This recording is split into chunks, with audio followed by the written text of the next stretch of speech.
So I want to describe something about squamous cell carcinoma in short. What is squamous cell carcinoma? Squamous cell carcinoma is the most common oral malignancy. Oral squamous cell carcinoma के बारे में हम लोग discussion कर रहे हैं. Oral squamous cell carcinoma is the most common oral malignancy, accounting for 90% of cases of head and neck cancers.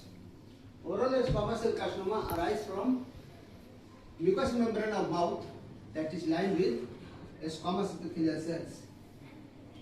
In India, it affects 40 to 45 years of age, most commonly male. Squamous cell carcinoma is also called epidermoid carcinoma. Squamous cell carcinoma may arise from squamous cell lining of mouth cavity, and it can occur anywhere in the mouth, but in order, decreasing order of frequency घटते क्रम में देखा जाएगा तो most common सबसे पहले ज्यादा पाया जाता है लोअर लिप पर. First is lower lip, second tongue, third anterior floor of mouth, fourth alveolar lingual sulcus and fifth is palate. ये आपको पीजी के एग्जाम में भी पूछता है. ये सीक्वेंस जो है ना एमसीक्यू के रूप में पूछता है पीजी एंट्रेंस में. नीट का पीजी का एग्जाम दीजिएगा तो उसमें पूछेगा. तो ये हो गया आपको सीक्वेंस. अब आ जाइए what is etiology of oral squamous cell carcinoma और squamous cell carcinoma. First chronic alcoholic, second chronic smoker, third is chronic friction. Chronic friction में एग्जांपल है इल डेंचर फिटिंग. आप लोग जो दांत बनाते हो अगर वो स्मूथली नहीं बना पाए और वो बराबर जाके म्यूकोसा को इंजोर्ड करते रहा और लॉन्ग ड्यूरेशन तक, तो that mucosa, injured mucosa can convert into squamous cell carcinoma. समझिए. तो हो गया क्रोनिक फ्रिक्शन. उसके बाद है human papilloma virus infection, HPV का strain 16, 18 and 11. 16, 18 and 11. Next poor orodental hygiene, nutritional deficiencies and exposure to sunlight. जैसे मैंने कहा कि सबसे ज्यादा मोस्ट कॉमन साइट है लोअर लिप. आप क्रिकेट ग्राउंड में देखते होंगे मैच में बहुत सारा प्लेयर जो है लिप पे क्रीम लगा कर आते हैं फील्ड में. That is for protection of ultraviolet ray of sun, है ना. Exposure to sunlight is the cause of squamous cell carcinoma. Squamous cell carcinoma lip पे नहीं हो और most commonly on the lip पर होता है, सो इससे बचने के लिए प्लेयर्स यूज करते हैं क्रीम का. That is not the style, वो प्रोटेक्शन के लिए लगाते हैं. Next cause is Plummer Vinson syndrome. एक सिंड्रोम है that is characterized by atrophy of upper alimentary tract.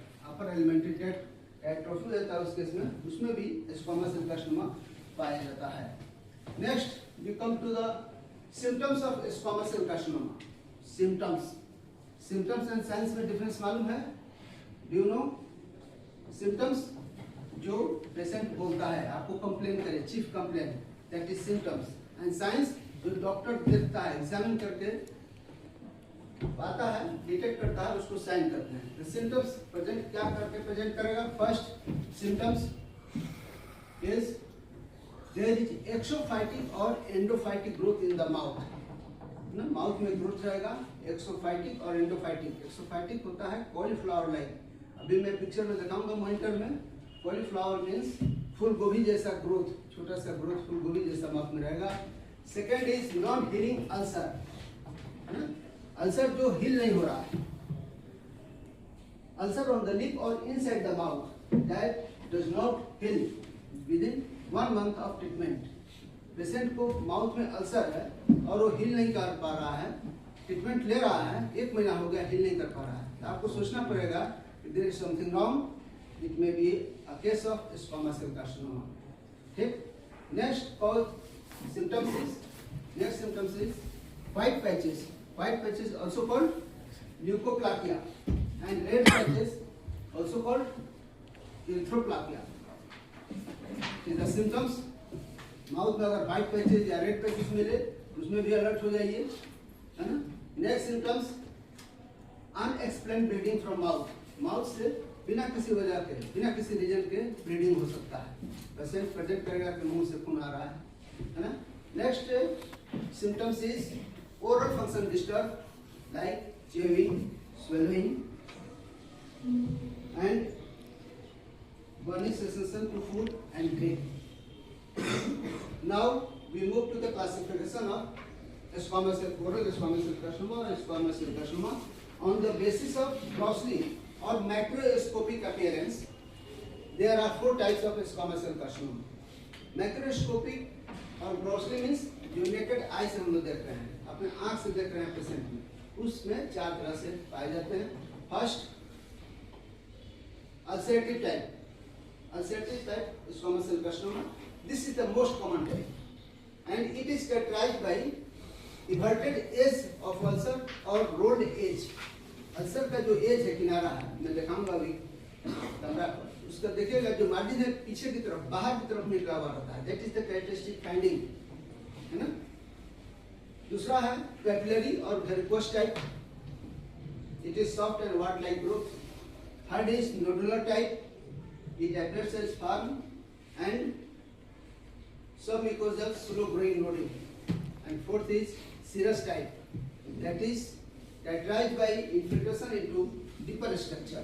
ये हो गया macro classification on the basis of gross appearance. And next on the histological grade. Histological grade, there are 3 types of squamous cell carcinoma. First, well differentiated squamous cell carcinoma. Second, moderately differentiated squamous cell carcinoma. Third is the poorly differentiated squamous cell carcinoma, है ना। This on histological grade, this is based on amount of keratinization, mitotic activity, and cellular and nuclear pleomorphism and hyperchromatism and pattern of mutation. So this is all about classification. Next we move to what investigation we should do for diagnosis of squamous cell carcinoma. First, FNAC और scrape cytology of that lesion. इस FNAC और scrape cytology में miss भी हो सकता है, miss होने का चांस रहता है, तो हम लोग प्रेफर करते हैं biopsy. Biopsy is the confirmatory test. All patches in mouth, याद रखिए, आप लोग पेशेंट आएगा, पेशेंट दिखेगा और माउथ में कोई भी व्हाइट पैचेस या रेड पैचेस आ गया तो अलर्ट हो जाइएगा। और पैचेस चाहे वो इथ्रोप्लाकिया हो या ल्यूकोप्लाकिया हो, मस्ट बी बायोप्सीज, उसको बायोप्सी कराना ही है, अदरवाइज मिस कर जाइएगा, दूसरी जगह जाएगा, कैंसर निकल जाएगा, फिर आपको पेशेंट कंज्यूमर फोरम में लेकर चला जाएगा। तो याद रखिएगा, all patches in mouth must be biopsy. Biopsy the confirmatory test and additional test is scan, CT scan, MRI. That can be used for determination of presence and extent of the disease. CT scan, PET scan and MRI का हम लोग use करते हैं कि बीमारी कहाँ तक फैला है, कहाँ तक एक्सटेंड है। CT scan, PET scan, MRI very costly, लेकिन इनका रोल इतना ही है कि बताएंगे कहाँ तक है, कंफर्मेशन होगा बायोप्सी से ही। PET scan, PET full form positron emission tomography, CT scan का full form computed tomography and MRI magnetic resonance imaging. Very good. Now we move to the treatment. What is the treatment of squamous cell carcinoma? Treatment is surgery. Surgical removal of the lesion is the primary treatment associated with chemotherapy or radiotherapy. Next, what is prognosis? Prognosis means what is the fate of disease, what is the outcome of disease, इसका आगे क्या होगा, है ना। So in the case of localized cancer,